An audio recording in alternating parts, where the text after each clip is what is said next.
Good morning class. हम पढ़ रहे हैं आपकी विज्ञान पुस्तक का द्वितीय पाठ राजस्थान की रजत बूंदें।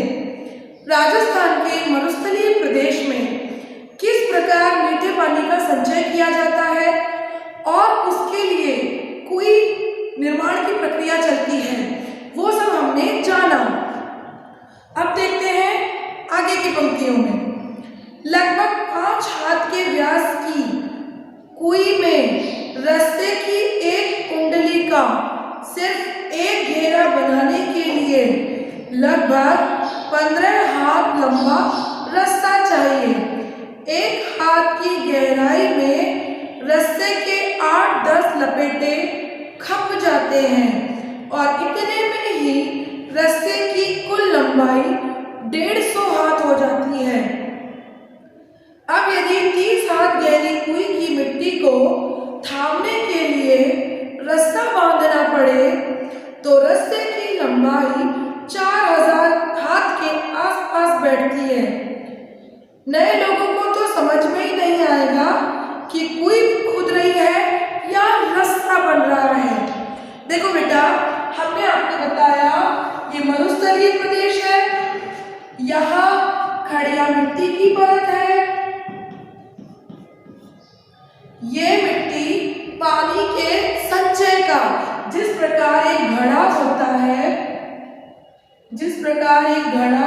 है और घड़े का ये जो तल है, इसमें से पानी रिसता तो रहता है, लेकिन ये इसको ठंडा रख के पानी को मीठा और ठंडा कर देता है। तो ये जो खड़िया मिट्टी की परत है घड़े के तल के समान काम करती है।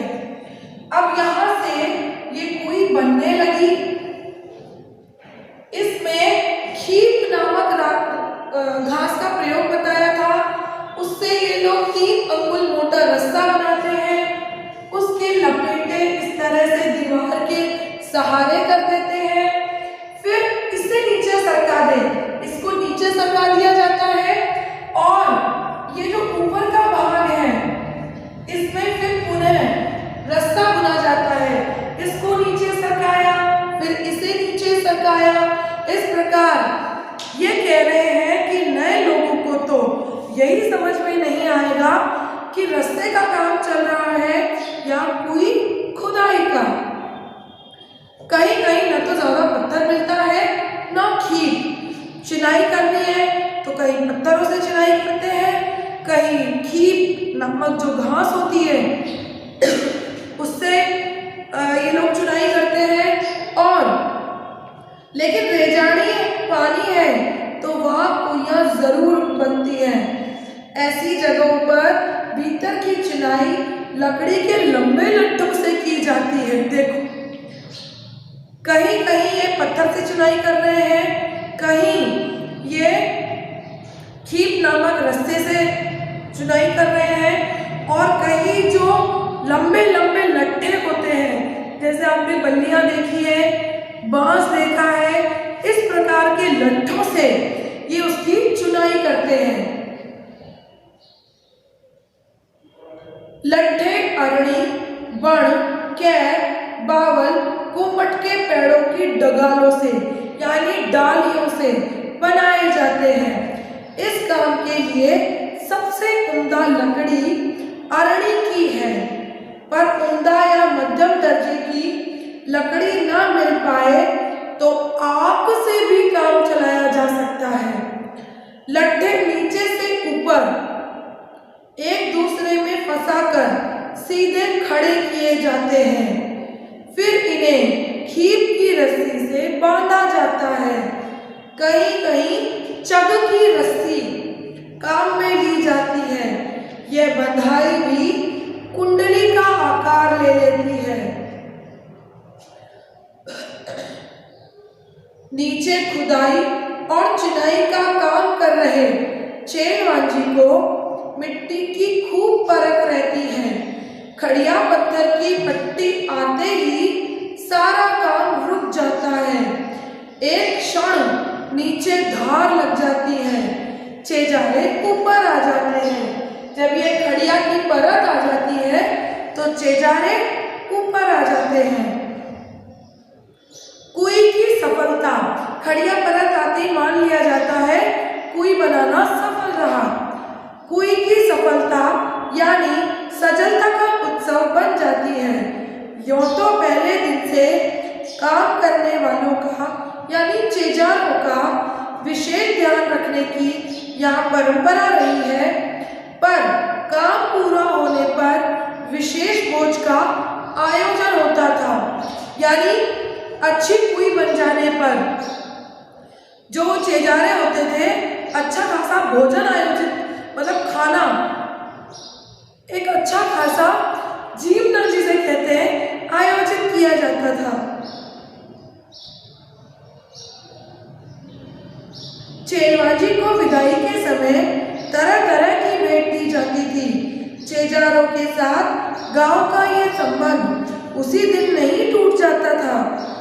आज कथा से उन्हें वर्ष भर के तीज त्योहारों में, विवाह जैसे मंगल अवसरों पर नेक भेंट दी जाती थी और फसल आने पर खलियान में उनके नाम से अनाज का एक अलग ढेर लगता था।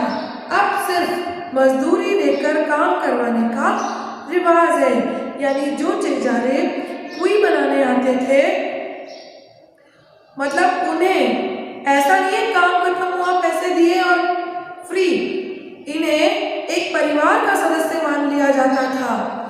जितने भी तीज त्योहार होते थे इन्हें नेक दी जाती थी, इन्हें वस्त्र कपड़े आदि भेंट किए जाते थे और खलियान में, मतलब फसल तैयार होने के बाद जब फसल काट के रखी जाती थी तो इनके लिए एक अलग से ढेर रखा जाता था। कई जगहों पर चेजारों के बदले सामान्य गृहस्थ भी इस विशिष्ट कला में निपुण बन जाते थे। जैसलमेर के अनेक गांवों में पालीवाल ब्राह्मणों और मेघवालों, अब अनुसूचित जाति के अंतर्गत, के हाथों से 100-200 बरस पहले से बनी पार या कुइयां आज भी बिना थके पानी जुटा रही है। मतलब ये काम पहले होता था कुई निर्माण का, लेकिन उनके द्वारा, जैसलमेर के पालीवाल ब्राह्मणों द्वारा निर्मित कुइयां पार आज भी पानी संचित कर रहे हैं। मतलब ये आज भी काम में ली जा रही हैं। दिन भर में एक कुई में मुश्किल से इतना ही पानी जुट पाता था या जमा हो पाता था कि उसमें 2-3 घड़े भर सके। कुई के तल पर पानी की मात्रा इतनी कम होती थी कि यदि कुई का व्यास बड़ा हो तो कम पानी ज्यादा मात्रा में फैल जाएगा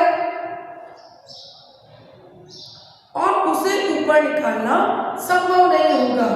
छोटे व्यास की कुई में धीरे धीरे रिस कर आ रहा पानी 2-4 हाथ की ऊंचाई ले लेता है। कई जगहों पर कुई से पानी निकालते समय छोटी बाल्टी के बदले छोटी चड़स का उपयोग इसी कारण किया जाता है। धातु की बाल्टी पानी में आसानी से नहीं डूबती, पर मोटे कपड़े या चड़स के मुंह पर लोहे का वजनी कड़ा बंधा होता था। चड़स पानी से टकराता, ऊपर का वजनी भाग नीचे के भाग पर गिरता और इस तरह कम पानी के मात्र पानी में भी ठीक से डूब जाता। भर जाने के बाद ऊपर उठते ही चड़स अपना पूरा आकार ले लेता। देखो बेटा, ये हमने बनाई, यहाँ पर ये रेगिस्तान है, मरुस्थल है, खड़िया मिट्टी की परत आ गई, कुई बना दी, चिनाई कर दी। चिनाई के बाद ये बता रहे हैं कि अगर ये बड़ा होगा और इसमें यदि पानी इकट्ठा होगा तो वो तो नीचे पेंडे बॉटम पर ही रह जाएगा, उस पानी को ऊपर लाएंगे कैसे? इसलिए कुई का घेरा छोटा रखा जाता है। कुई का घेरा जब छोटा होता है तो 2-4 हाथ तक पानी ऊपर चढ़ जाता है। ये पानी थोड़ा यहाँ तक चढ़ गया है। मुश्किल से बार की ज़रूरत पूर्ति के लिए 2-3 घड़े पानी ही एकत्रित हो पाता है। मतलब इस कुएं से इन्हें 24 घंटे में 2-3 घड़े पानी मिलता है। लेकिन पीने के लिए तो अच्छा मीठा ठंडा जल चाहिए ना। ये पानी आ गया। यहाँ पर ये लोग इस प्रकार का एक वो बनाते हैं, इसमें गोल घेरा होता है, यहाँ गोल घेरा होता है, यहाँ से ये रस्सी डाली जाती है, ये रस्सी है, ये रस्सी है, ये गोल गोल पहिया है, इस पहिए पर से ये अब इसमें काम में ली जाएगी छोटी बाल्टी। मोटे कपड़े की बनी हो। मोटा कपड़ा मतलब एक अलग प्रकार का कपड़ा आता है जिसमें पानी लिया जा सकता है। तो या फिर छोटी चरस, ये छोटी चरस बांध दी, इसके एक तरफ वजन लोहे का कड़ा बांध दिया, इधर कड़ा बांध दिया। आपने देखा होगा कुएं में यदि आपने बाल्टी डाली तो उसे जोर से छपाक छपाक करना होता है, फिर वो एक तरफ टेढ़ी होके पानी भर लेती है। लेकिन इसमें इस तरह का छोटा बर्तन बांधा जाता है, एक तरफ कड़ा बांधते हैं ताकि ये नीचे जाके झुक जाए। अब जब ये नीचे जाके यूं झुक जाएगा तो इसमें पानी भर जाएगा। फिर ये लगी होती है इसलिए पानी इधर उधर टकराकर छलकता नहीं है और ये पानी आराम से ऊपर खींचा जा सकता है। तो बेटा यहाँ तक का पढ़िएगा, समझिएगा। अगली क्लास में हमारा ये पाठ कंप्लीट हो जाएगा। मिलेंगे अगली क्लास में, तब तक के लिए धन्यवाद।